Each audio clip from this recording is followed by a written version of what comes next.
And Siva, Janna, and Rek'Sai taking off for Energy Pacemaker. I'm liking the Siva adaptation ban here coming out from EP. I mean, we all know Uzi can play those hard carry styles. It was interesting to see him pick up the more team-orientated pick in Siva. It worked out for them.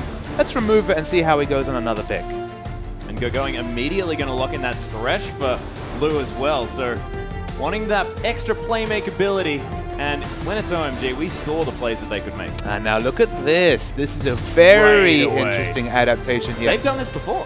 And it's a very interesting adaptation because look now, the two strongest junglers available in the pool both go straight to EP. Oh, and Loveling has a few options up his sleeve. Of course, this guy's been jungling for an incredibly long time, knows a few champions, and he's cycling through them now. He's hovering over some very strong picks. It'll be interesting to see what he settles on here. Rengar does seem to be that fourth jungler that we could almost put into that top trinity. I mean, it has that different flavor, right? Like a lot of the strongest junglers, they have that power from level 2, level 3. Rengar, he can counter gain very strong at level 3 once he has his abilities, which OMG as an old Chinese squad may be able to take advantage of, much like Samsung White. But also, he really hits that power spike at 6, so it's a different flavor. Expect OMG to adjust accordingly. Yeah, and Kane just locking in that comfort pick as well now, locking in away that Corki, and we saw him playing very, very well in that champion in the last game, especially in the early stages. Some of those team fights were a little bit rough for him, but did still manage to get a fair bit of that rocket damage, and we've now got Shu sitting on that Braum, so really tanky, and we've been seeing this duo happening a lot, but Uzi is going to lock in the Vayne, and I think we should just talk about that for the rest of the He locked it in quickly, and this is the hyper carry we want to see. This is the hyper carry flavor that Uzi's famous for. Definitely putting hype into hyper carry. But it's one of those things where that worked on Starhorn Royal Club. They were all about Uzi. Yeah. Cool, going. They're going to get right in there as well here. So how will that hyper carry work with slightly less pure resources for that hyper carry player Uzi? Yeah, and actually Lu in the mid lane here on the Syndra now, so we're going to see the reverse matchup coming through between our mid laners of OMG and Energy Pacemaker, and we'll see whether that goes the same way that the champions brought it through last time, or whether this is going to be cool, sort of letting Lu know exactly how to make that one work. It's interesting. I mean, any sort of targeted burst on a carry like Vayne who's so slippery, it's going to help out. Certainly is. That Unleashed Power is going to be very helpful there, because even if you're stealth, you're going to be smacked by a bunch of Dark Spheres. Absolutely. See whether he does manage to get that one through as we are waiting for this game to kick off, and I'm really excited to see Uzi on this Vayne. No, it's just interesting because it's going to be another flavor. We've seen the supportive AD carry who still can carry in her own right, and Siva, and of course Uzi was running through those team fights by the end and picking up that Quadra. Yeah. He can still do that on the Vayne, but it's going to be harder for him. He's going to need to really have those mechanics down pat, and he's not one we want to question, though. Yeah. A fantastic player. We're certainly not going to be questioning Uzi's mechanics. We know this guy to pressure everyone at all times, even on this Vayne. I mean, we've seen this in the past, and he doesn't play like he thinks that Vayne is weak in the early game, which generally you would be under the impression that she is, but doesn't mind, and picking it up into a Corki as well, which is arguably one of the best AD carries to have against a Vayne if they do have those standard lanes at the beginning. Well, a Vayne's success often comes from split pushing in the late game, right? You know, usually once you pick up that Blade of the Ruin King, you have that massive power spike, you're able to chase people down with your ultimate. But split pushing isn't really OMG's game. They love to group, they love to take down those turrets, bash them down, get the vision down, get picks, and take objectives. That's not what you pick Vayne for. You pick Vayne for small engagements, you pick it for split pushing. It's going to be a huge different flavor to this OMG team. Can they pull it off? We'll see whether they can as we do hop onto the Rift, ladies and gentlemen, with Energy Pacemaker now on our red side and OMG on the blue. We're picking up a different skin here just to make it a different flavor in the mid lane. Cool, just defaulting back. Doesn't need a skin. Nah, cool guys don't need skins. Faker taught us that. As Shu, oh, not cute little warding with the distortion available there as well by Cool. Gonna know exactly where everyone's wandering around. And another face-off. We'll see who manages to get out ahead as Cool waits for that distortion cooldown. So we ended up with this Jarvan versus Irelia matchup up the top lane here. And of course, Jarvan's going to have that burst damage. It'll be interesting to see how much AD he stacks here. Will it be Tiamat into tanky? Will it be just maybe some armor penetration into tanky?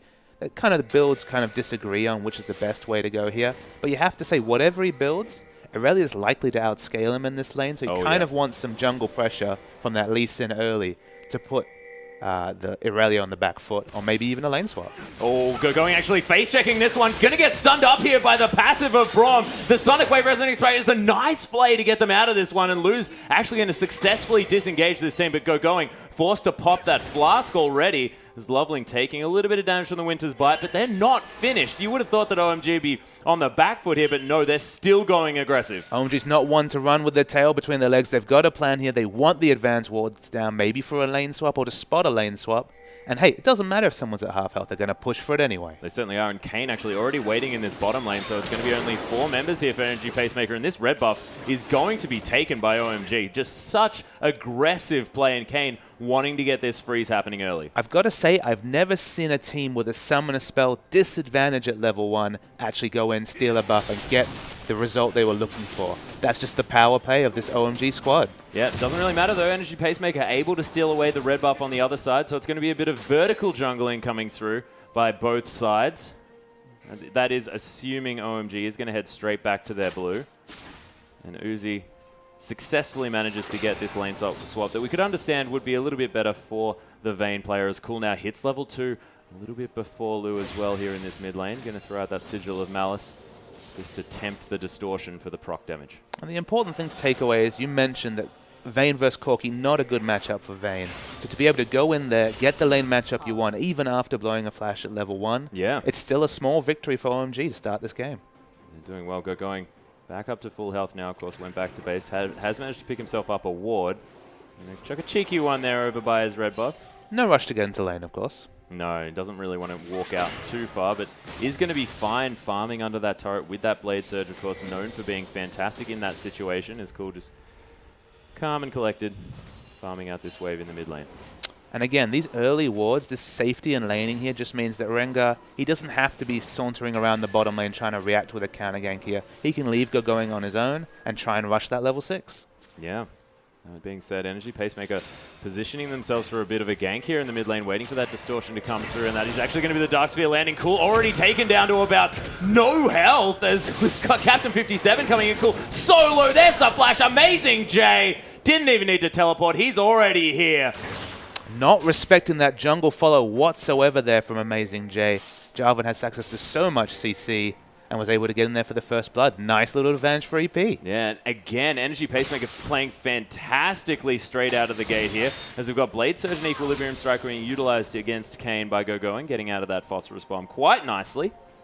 So we are just going to pause this one up just for 1 second, see whether we can get this sorted out, but really nice start here from Pacemaker. And an interesting gap in the vision for OMG that game. We saw how masterful they were setting up a safe lane for going to farm in the first game, and that was very successful for them there. In this game, they didn't respect the jungle follow. They knew that Gogoing was going to enter lane at level 1. He was happy to go into lane with no experience. They had to assume Jarvan was on jungle follow. He hadn't shown anywhere. And Jarvan, if there's ever a champion with a level 2 gank, it's that Jarvan. So a great first blood, smart play from EP, and a gap in the vision for OMG, a small chink in the armor for them. Yeah, it's certainly working out well for Energy Pacemaker. And you did mention the Jarvan's power. Think about the Lee Sin as well, who's also known for his early pressure. That's why you only usually get one of them. So they're having not both. letting up. We've got Energy Pacemaker heading here into the top lane as well, and they may have caught out Loveling and Uzi here. They're going to try and turn it around. Amazing J's logo going's come through with that teleport as well, as Uzi using that heal just to try and deter Energy Pacemaker and put them on the back foot. Drawing a summoner spell from Gogoing there just means, if you look down bot, thankfully the wave has pushed out for Gogoing, so he's not going to lose a massive amount of creeps to the turret, but still, a summoner spell blown. Yeah, and OMG actually transitioning this to try and get pressure onto this outer turret. There are 3 members here, though. Amazing J, Captain 57 and Shu just hanging out under this turret. OMG aren't going to want to go too far up on this one, but Lu actually dodging out of the way of the death sentence, but the chain's going to land. The Ignite's ticking, and Cool answers back in the mid lane. And it's off the chain right there. A really bad pun, but you're a funny guy. A great roam coming out there from OMG's support. Yeah, fantastic work by Lu there as well, killing his namesake there in the mid lane. No confusion whatsoever with those those names. No confusion. No, not at all. I'm never known to get confused. So we look at the CS values. We look at the CS values between the 2 top lanes here. Jarvan struggling a bit. Of course, has that kill, so that will make up for about 13 creeps or so. So he's slightly in the advantage, but it's up to Aurelia here to get a bit of support so she can get into lane and tussle with this Corki. Yeah, and one thing about Vayne as well is the fact that she's actually not too bad in a 1v1 situation on this champion. Gogoing actually dancing around there with that Blade Surge. She'll be able to clear out as many of these as she can, but Gogoing unfortunately Blade Surging into the phosphorus. See Kane doing his job and trying to get as much damage as possible onto Go Going here. It's going to be a difficult lane for him to farm, especially because he has that level 6 rushing jungler who isn't able to just hang around the bottom lane and support him. Yeah, Loveling actually only level 4 at this stage. Going to be trying to clear out as quickly as he can. Uzi just taking his time, wanting to scale up into this game. Now 39 CS to the 46 here of Kane, but different situations for these AD carries. Looking in the mid lane here, of course, it is the reverse matchup. The LeBlanc versus the LeBlanc versus Syndra once again. Cool is behind in CS, but certainly not to the extent that Lua was last game. No, it's only 4 here as well, and he's got a few more creeps here hanging out in the mid side. It's Captain 57 looking for Loveling, but he does have that ward available. Going to leap out of this brush. There's the stun coming through from the Bowler Strike as well, and Captain 57 forced to safeguard away to that ward. In fact, put an extra one down for some more security. Yeah, picking up the Scuttle Crab on his exit there. Down the bottom lane here. Go Going doing his best to deal with all the pressure coming out of Kane. Yeah, he's going to be surging around. You can see Kane taking a little bit of a turret shot there, but with Go Going with 1 shot left on that passive, you're going to get stunned up under the turret, so it's a little bit tough, but can farm this one out, of course. 25 now to the 11 of Amazing J. He's struggling up there against Uzi. Now just forced to head back into his jungle. It's interesting to see the different philosophies here. Of course, we've seen EP's bottom lane has been pushed out a lot of the time, so of course Irelia will pick up some of that CS at the turret. One of her kit obviously affords a lot of that, as we see Lua coming for a bit of support here. The difference here is that Vayne has been keeping the creeps holding that wave right next to her turret, and of course, with a jungler who has a lot of pressure from level 6 onwards, just wants to control the wave, ensure Jarvan gets nowhere near it, and farm up safely. Yeah, and as Amazing J did in their last match that we saw, is going to be going for that Tiamat straight out of the gate, not wanting to go for any of those defensive stats early, as Loveling is going to try and capitalize on that one. Maybe a little bit by setting up a gank, but not going to really find anything. I do like the communication between Uzi and Loveling there, though. Whenever there's a chance that Jarvan's going to be able to get safely to this minion wave, harass him away. Yep. And it's working out very, very well. Only 14 CS now. That's double going for Go Going here as far as this top lane matchup is concerned. Does have the kill under his belt, so overall gold will be similar, but it doesn't look like things are going to change too fast against this Vayne, especially now that level 6 is out. Yep, Go Going having a little bit of a better time now that Lou's here just to give him a bit of a hand, and he's going to get the Equilibrium Strike here. The Transcender Blade's coming in as well, but they are just going to back out. Oh, shoot, getting caught by that death sentence there a little bit, but Unbreakable's pretty strong at stopping that damage.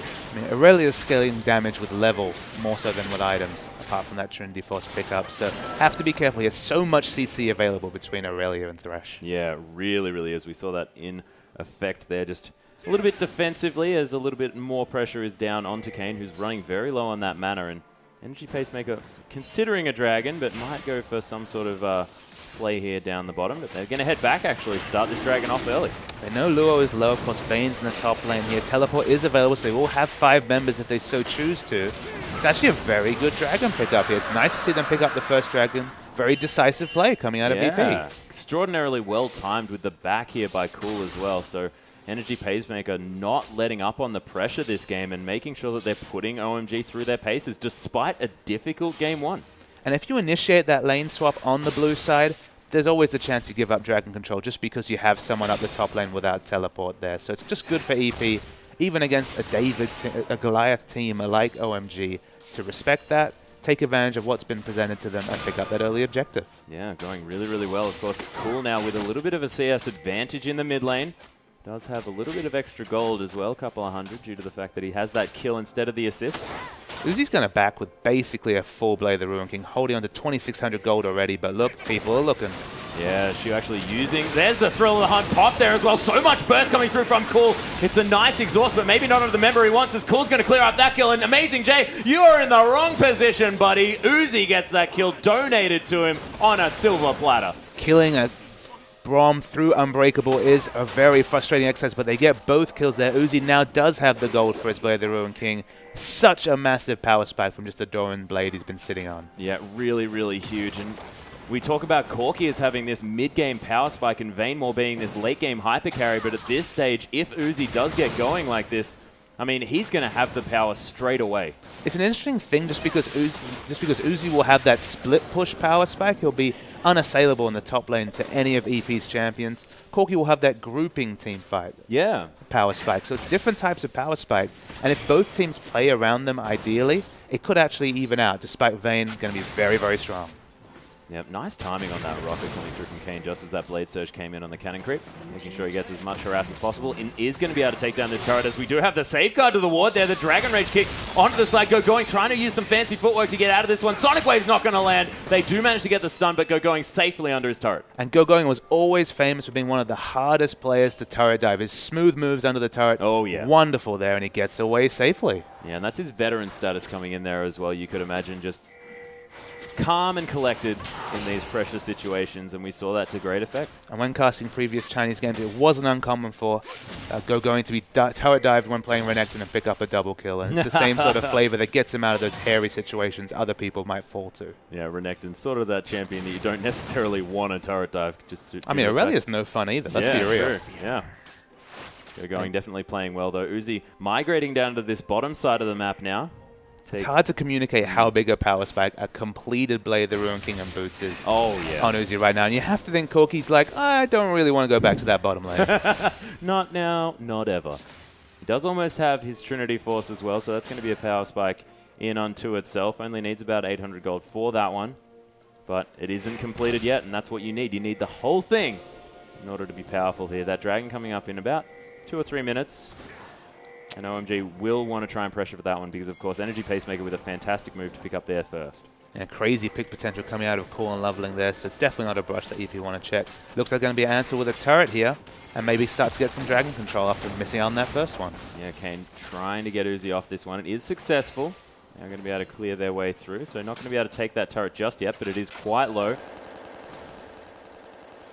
And we look up the top lane here. Aurelia is obviously moving out there. Now, Jarvan coming to me. Is that damage Jarvan at least to begin with a Tiamat pickup here? Yeah. It'll be interesting to see what the first trades between these two top lanes look like, but Loveling's going in. Oh, we have Thrill the Hunt coming down here. Captain 57 is going to get stunned up immediately. Cool's here as well, and the lockdown's long enough for the massive amount of burst to come through, and Cool easily secures that kill. I mean, that duo bursting a jungler is a scary, scary fact 13 minutes into the game. It certainly is, and it's actually Loveling having a bit of a giggle. Hanging out by that ward, and he's going to head back. He's not done here as we've got the final hour being popped here as well. Uzi's going to flash forward aggressively. Loveling's going down very, very low. Uzi gets exhausted here as well. They're trying to turn this around. There's the Silver Bolt clock, and here's the mechanics coming through from Uzi. He's still not dead, but Amazing J flashes onto his face. Going's in the backside, though, and Shu and Amazing J, they're going to have to try and get the heck out of this one, as it's a nice nair to come in as well. Cool's back. There's a nice chain. The Ignite coming down. Amazing J's probably going to die to that one as Going now going to get turned around upon, but it's a nice Lantern to come through as well, but Going getting kicked out of this one. Luo's going to be just evaporated there, just not going to have the tanky stats that he wants just with that Morello Nomicon, and OMG. I don't even really know what happened there because everyone was just filing in left, right, and center. Target selection's that term that we always use there. And look at how many low HP members there are for OMG compared to the 4 deaths that were suffered on EP's side. Target selection, the ability to call in team fights, who to focus on. That's the difference between a team fight victory and just kind of walking away, shaking your head for EP. Yeah, they were a little bit, but, you know, they did manage to file around effectively. And Amazing J picked himself up another kill. We'll see whether he can transfer that into some more power around this next dragon, which you have to think that they have to try and deny away from OMG because that's going to be so many stats that they can deny. And you can see the mindset differences between Cool and Plo here. Looking at the items picked up here, LeBlanc 4-1-2 now has the Morello Nomicon into that Needless Large one, about the burst damage. And Syndra recognizes that's what Luo needs to do as well. But it's just a difference in playstyle between the two, I think. Yeah, blasting one versus that Needlessly Large Rod and an extra Doran's Ring as well coming through from Cool. And we can just see already putting so much pressure here in this mid lane. And Lu he cannot approach this creep wave. Well, last game it was all about Syndra zoning the LeBlanc. It's a bit scary for EP if it's the reverse this game. Really, really is. We've got some dual backs coming through here by Energy Pacemaker. The Dragon is alive, though. And Loveling setting up for this one as well. They want to get this Scuttle Crab, and Cool just going to distort back to his original position after almost destroying Lu in the mid lane. I call that move Securing Dragon. Zone away so much of that potential AoE CC that Scatter of the Week brings, and it's going to be the duo Dragon, the support and jungler. And that is a very easy first dragon pickup here by OMG. So if we see a 3-1-1 coming here, I'm just not clear who is going to be able to stand tall next to Aurelia and Vayne here on the EP side. That's kind of the worry here. They have great teamfight damage, great picks, but in a 1v1 sense, Uzi and Going are going to be massive in about 5 minutes' time.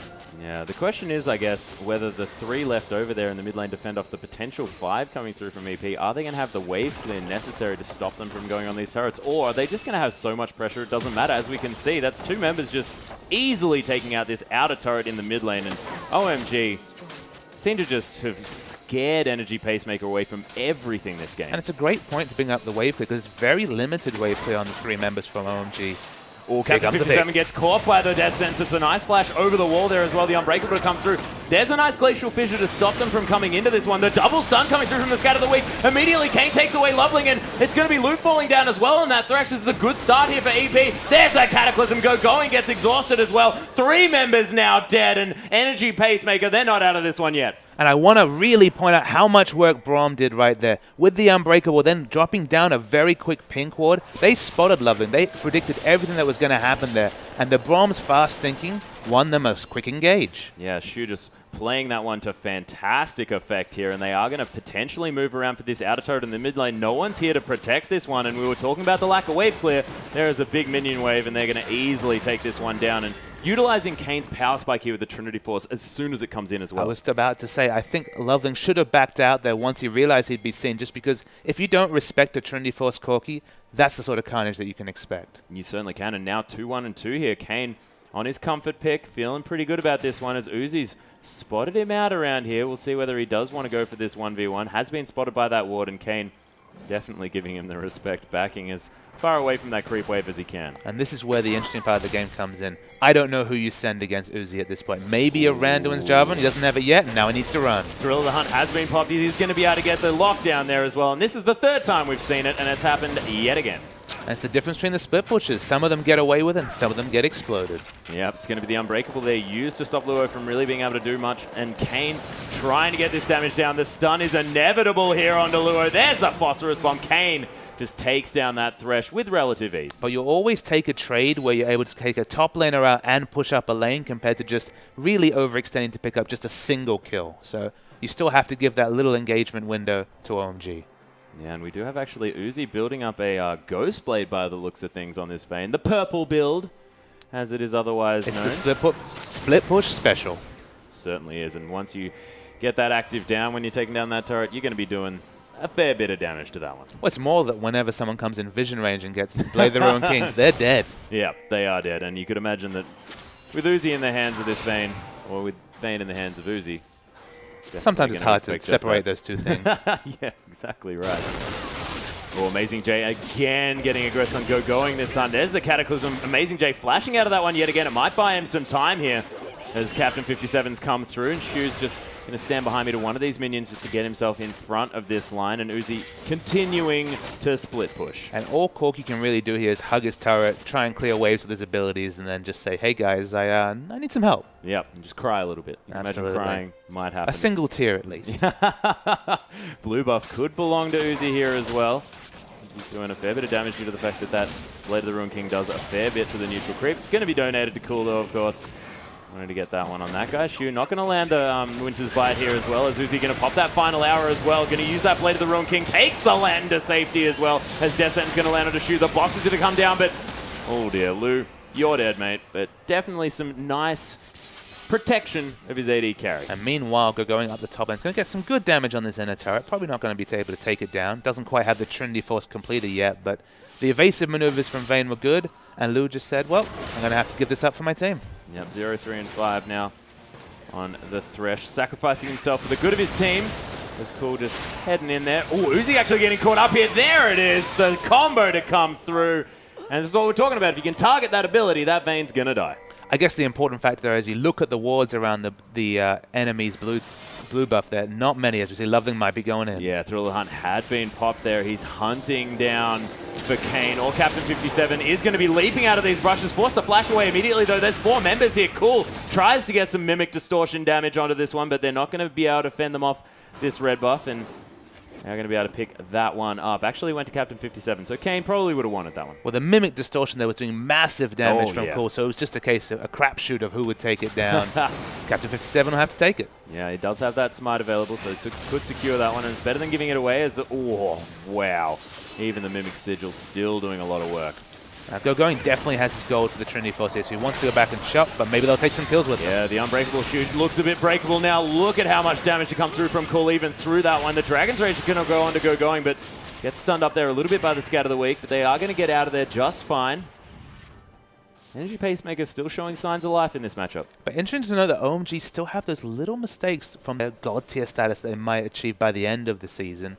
I mean, Uzi, the split push pressure was good. He just didn't have the ward coverage to supplement standing in such an aggressive spot, and that's why Syndra was able to come out of vision and pick up a kill. So once they get some better vision downs, you can see both Rengar and Thresh are going in to try and secure that vision. The split push will be just that much safer. Yeah, and you could imagine as well, once he does pick up what is quite possibly going to be an eventual Quicksilver Sash, as Cool actually gets ultimated through here. Does get the shield from the Lantern. He's going to be okay. Yeah, I was just going to say, if that Quicksilver Sash comes in, Uzi, you could imagine, is going to be far more happy in this split push. I think there's going to be some damage before we see any defense coming out of Uzi. That's what Thresh is for. Yeah, that's true. He's got that Mikhail's coming through soon, I could imagine. Nice timing on signing the Dragon here. They know that LeBlanc's had to back away. This could be a second Dragon coming down from AP. It's not quite the gold lead that you get in previous seasons, but look, getting objective control over OMG, it's a rare feat. Yeah, 2 Dragons to 1 now. You could imagine that is going to even this game up most definitely, as Transcendent Blade's going to be used by Go-Going here. They want to get this inner turret in the mid lane as a response. Loveling and Go-Going with not too much damage, and Loveling going to get caught up here just a little bit by that Scat of the Week. Is going to use that ult defensively, but that vision's going to be available from Captain 57. Not going to be able to overextend too far into this, though, as Go-Going's going to pick up that pink ward. Death Sentence not going to find its mark here in the mid, and everyone just posturing around. It's going to be a nice chain to come through at a very odd angle. I do like it when you head back to the distortion and use that chain, because weird stuff happens. See a massive minion wave pushing the top lane, so Go-Going's going to back off and farm up here. Has got his Trinity Force, so that's the first power spike coming in. A little bit late, you'd have to say, but of course there was the lane swap situation coming out there. Going to be the Yomu's Ghostblade completed on Uzi as he backs right now.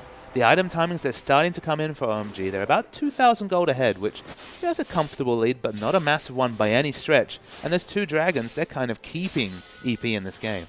Yeah, they really are. As Cool has finished off that Rabadon's Death Cap as well, so big spike for this guy. Wants to probably go for that Void Staff next, I could imagine. But look, I mean, Luo's matching him item for item. Yeah, he does have the Death Cap of his own, so the single target burst, you'd have to imagine on Uzi's going to come in. But look at this. I spoke about Uzi prioritizing damage, but he has got that Null Magic Mantle. So a quick QSS. Look, it's not going to solve all his problems, but it'll help out for sure. Yeah, certainly likes that in a split push situation. It's cool, just going to walk towards Kane and then disappear. And look, much safer split push coming out from Uzi. Look at the minimap. He has 2 defensive wards down. It's not going to be a Syndra coming unawares this time. And more farm comes down for the Vayne. Yep, cool. Just going to take that land just for funsies. They say, Lou, if you're going to give it to me, I'll take it. As they are going to get pressured here in the mid lane, and it might be Energy Pacemaker noticing the fact that they don't necessarily have as much wave clear in this 4-1 split that they would have otherwise had, as Loveling is going to have full bar here in order to get his bowler strike down with that stun, as Winter's Bite is going to spot him out before they are going to come through. Uzi's rotated around here, though. 5v5 could break out in the mid. We'll see who is going to come out on top, because, of course, a few scaling champions on the side of OMG haven't quite hit their stride as of yet. It's the classic battle, siege and engage versus split push, but here we go. The flash Death Sentence to come through, but that's the Unbreakable Thresh as well. Oh, the box to come down, but so much damage, and that's Thresh already dead. Captain, Amazing Jay's going to fall down. Lou as well. Oh my gosh, the damage from Uzi does get exhausted here, and Kane forced to flash out of the way. Shu somehow still alive, but not anymore, as Uzi, so aggressive, gets slowed straight up. It's a nice chilling smite, but why would you go back in on that one, as Cool just distorts him to death? The Lee Syndrome finally comes in there in this second game here. The go button was hit. That once that threshold hit, I thought, well, this is not the one you want to follow. It was on Braum, who counter-engaged, but OMG slightly too strong right now. They're going to push down this turret, and it should be the first inhibitor of the game to OMG. Yeah, and I really like Lou's sacrificial play here this game as well.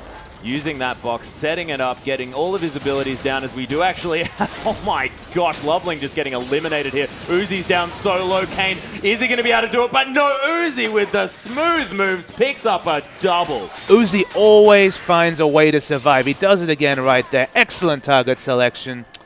And that Vayne, she's gotten going, that's for sure. 6-2-2 already. Yeah, and the Cute little zoom in, beautifully done. 6-2-2, as you just mentioned. 232 CS as well, so about 40 up on Kane on this Corki as well. So scaling through into this game. So much money. 2,000 in the lead over his opposite number on the other side. And you have to think he's a kid in the candy store in the shop right now. Oh, picks up the QSS and finishes that last Whisper as well. No one can go toe-to-toe against one of Uzi these, anymore. one of those, and then some more kills coming my way. Oh, yeah, just hanging out or just taking everything from the shelves. Now, Luo here is trying to do what you often do after a big, decisive team fight loss like that. Try and get a pick to kind of arrest the momentum that OMG are feeling right here. That is a lot of those balls on the ground there, so he really wants to get a pick. Yeah, he's got that blue buff as well, so not going to be too worried about running out of mana, but no one going to be coming through, and he's going to give up the situation. Is Loveling just going to try and get that Scuttle Crab, but decides against it this time. But he's going in. Yeah, there's a Thriller Hump being popped. The Valkyrie being used by Kane to just get him out of the way. Loveling takes a lot of damage, though. Cool as well gets immediately kicked back, but going. He's in out the back. He's going to take down Kane. Amazing stretch. Armstrong onto Amazing J, and he's dead. The box is here as well, and Shu, he's just going to die. Uzi wanders around him for that one. He wants more kills. Captain 57 now the focus, and this Vayne with so much damage. The passive as well. Is it going to be enough? No, just gets one last auto attack, and Uzi's so deep in this base. I just love the bloodthirstiness of Uzi there. He saw a closer kill. Could have padded out his stats more, but he was like, nope, I want the Lee Sin right now. Yeah, turned around just as an afterthought and gets that kill as well. So 7-2-3 now on this Vayne. Probably didn't get as many kills as he otherwise would have liked. I gotta wonder if Uzi sees the Nexus exploding as a sad event. It stops that kill momentum from coming out. Yeah, he has to leave the rift and stop killing everyone. There's always next time. Yeah, it certainly is. Hops straight back into Q and just starts trying to kill people, even after so we the start game. looking at the stats again. I mean, it's 10,000 gold is the lead now for OMG. Oh, out of nowhere. Remember, it was 2,000 gold. Yeah, and quite NG Pacemaker were comfortably. looking really good up until about that third, fourth Dragon mark. And we're only 28 minutes into the game. That was probably, what, 6-7 minutes ago it was looking quick? After that big tussle, it's looking really hard for EP right here.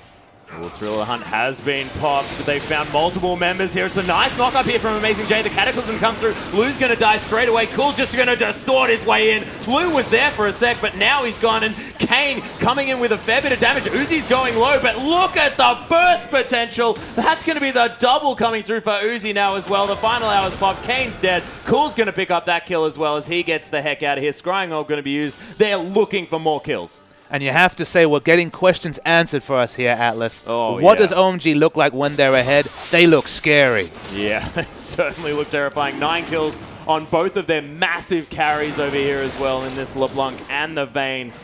And man, DFG was actually picked up. I thought Void Staff sort of for the safer option. Nah, ultra aggressive. Deathfire Graph going to come through from Cool. And I can only imagine how much distraught this OMG lineup will unleash on their enemies. You look down the lineup, well, Aurelia's fed and farmed.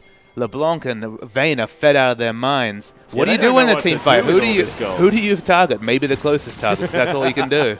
Doesn't matter. It's all just people to kill here on the side of OMG, and they're just going to clear out these objectives as they can find them.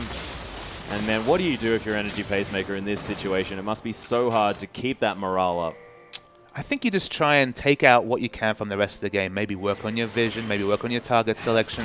It's going to be a very difficult one to come back from, unfortunately, for them. Certainly is, as going and Uzi just together. Going to be clearing out these waves, and it looks like the bottom lane is going to be the focus for the next inhibitor. Cool's just hanging out in the base of Energy Pacemaker. Not too worried here at all. Does have that distortion, be so sneaky. And they are all going to file in here. They want the last team fight. There's the flash. The Descent's not going to find his mark, though. Loveling going to launch himself onto this one. And Shu's not really the target they want to focus on because he's so tanky.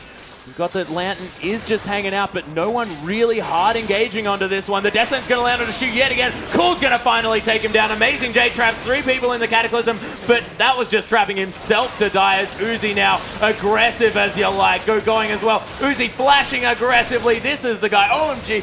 Cool just annihilates Captain 57, and I don't think Energy Pacemaker want to leave that fountain because that just means that they're going to die. Highlight reel play after highlight reel play for each of the 3 OMG main carries right here. Loveling no slouch, of course, with all the initiations. You have to think that's going to be the game. Yeah, that's the second inhibitor going to fall down as Cool just trying to throw out some more abilities here. The Unleashed Power is available here from Luo, so he might be able to do a little bit of work if they manage to get these turrets helping them out. As Going's actually going to flash on him. Transcendent Blades coming through yet again, and with so much extra tenacity on the side of Going, he's not too worried about getting stunned up.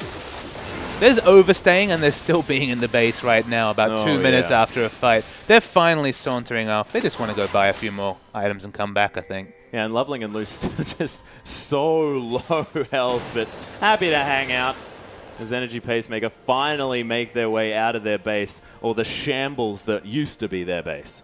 Yeah, not too much to take if you're an EPHK fan right here. Although Uzi might get caught up here. He does get knocked up. There's the Sonic Wave. Resonating Strike, and nice ground slam with the Tempest. And Captain 57 picks himself up a kill on the main carry. Well, at least some catharsis coming out for the EP guys, finally getting on top of that vein. Oh, Captain 57 not done yet. Oh, not going to quite find Cool, who's very low on mana. Multiple wards getting popped down here. Is Cool just going to hang out in the middle of nowhere and just back? He's not too worried about what's going on. Loveling popped that Thrill of the Hunt. He's got a fair bit of cooldown reduction now. Probably doesn't... Oh, actually, not too much. Went for that Banshee's Veil instead. He's just scouting out, hoping for a quick pick there. I imagine the plan now is just to pick up that Baron vision, take that objective down. You have the waves pushing so hard, of course, and from there, close out the game. Yeah, it seems to be a little bit of a spiral here for Energy Pacemaker. They're going to have a wondrous engage. As Kane's getting found by Loveling here, but he's a tanky Rengar. Not exactly with the damage that you'd want, and that's just an easy kill here for Kane. As Going's come through, immediately gets exhausted though as well, and he's going to get stunned at the same time. This 2v1 situation working out for Energy Pacemaker. Worth noting, of course, no real cavalry coming through here. Cool, though. He's in the brush. Yeah, we do. Okay. Okay. Amazing J, I think, was there. I'm not sure. You'd be forgiven for thinking that was a full damage, Jarvan. Yeah. Actually, Going going to get stunned here as well. He's going to get balls thrown at him, and he's going to fall down. Lou picks up that kill. It's a double play into the box. More sacrificial play. Cool. So much damage with that distortion. Lou gets stunned, but he's not going to die this time. This isn't over because Vayne got full health. She's coming. Yeah, and she's heading straight in the front door as well. Just going to take down this inhibitor, being like, guys, yeah, come and fight me. I dare you. I think they're going to take a rain check on that one. I certainly would. All right, so they pick up the objective here. Baron's probably the best objective to pick up here, but of course they're picking up turrets left and right, so it doesn't really matter. You have to think they're going to back off, pick up that Baron just to cement their advantage. Yeah, Loveling, he's a bit close to that one. Just says, guys, I want to take this. Come and give me a hand. He's hanging around in the pit. I think he's... Come on. Come on. Ah, cute little death sentence into the Dark Passage. And that's going to let the OMG members easily take down this Baron. Of course, Vayne, so much damage with both the Blade of the Ruined King and those Silver Bolts. It's going to be the teleport coming down from Going as well after he went back and picked up his Spirit Visage as well. And we didn't mention the item pickup here by Uzi, but he now has that Mercurial Scimitar as well. That extra movement speed when you push the button, and of course that cleanse effect, which is so fantastic coming through. Not to mention another heck of a ton of BF Sword damage on that as well. And that Baron buff is the fruit of that sustained push. They spent so much time in the enemy's base, they never had a chance to go out there and get any defensive wards around Baron. Easy, uncontested Baron coming out. And now we're waiting for the people to come from the base. 3 carries. Look at these 3 main men who are looking to carry OMG this season. They're all in the enemy base, and they're ready for some more. Yeah, but oh my goodness, already so much damage. It's a nice triple stun coming through onto the members of OMG, but Energy Pacemaker just trying their very best not to fall over. And this is the last valiant defense to come through from the members of Energy Pacemaker as Kane takes a lot of damage. Shu again going to be the focus, but he's not as tanky as he was before as Loveling found his way around the side. The bowler's going to land as well. It's a nice death sentence on Lou. He was there for a second, now he's dead, and that's going to be the Cataclysm to come in as well. But oh my gosh, Amazing J. Just so much damage from OMG coming in. And that is the Nexus is now going to be the secondary focus from all of these kills, just going left and right onto OMG. 31-15. What a bloodthirsty game as they're diving the fountain. And now the Nexus falling. And Uzi just with so much damage onto those structures. And so the question we had there, Atlas, the question that we came into this match thinking is, so they've got 3 main carries. Surely someone has to step back and be a bit more supportive. Someone has to give up that carry status. On this evidence, and okay, it's against EP, it's not one of the top teams in China.